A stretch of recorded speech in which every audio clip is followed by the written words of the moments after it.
राजगुरुनगर नगर परिषदेच्या करवाढी विरोधात येत्या दिवसात नगर विकास खाते असलेले उपमुख्यमंत्री एकनाथ शिंदे यांची भेट घेणार असल्याचे माजी खासदार शिवाजीराव आढळराव पाटील यांनी सांगितले। याबाबत माजी खासदार म्हाडाचे अध्यक्ष आढळराव पाटील काय म्हणाले ते पाहूया। राजगुरुनगर परिषदेची ही जी करवाढ आहे मला तरी प्रथमदर्शनी पाहता 23-24ची कर मागणी पर्टिक्युलर प्रॉपर्टीला एखाद्या वास्तूला 2024 रुपये लागते।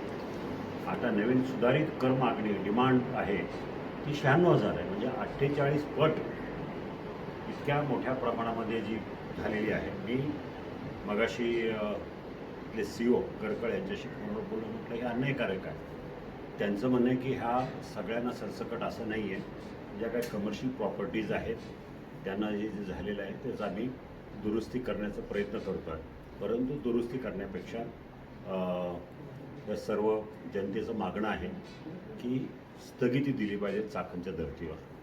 त्याप्रमाणे मी उद्या माझी तशी आदरणीय एकनाथजी शिंदे उपमुख्यमंत्री यांच्याबरोबर म्हाडाच्या संदर्भामध्ये एक आढावा बैठक आहे, मीच बोलवलेली बैठक आहे, त्यांनी वेळ दिलेली आहे अर्धा एक तास। त्या बैठकीमध्ये हा विषय पण मी त्याच्या कानावर घालणार आहे, कारण आणि त्याचा पाठपुरावा करून सुद्धा तातडीने याला स्थगिती मिळेल अशा प्रकारचा मी प्रयत्न करतो।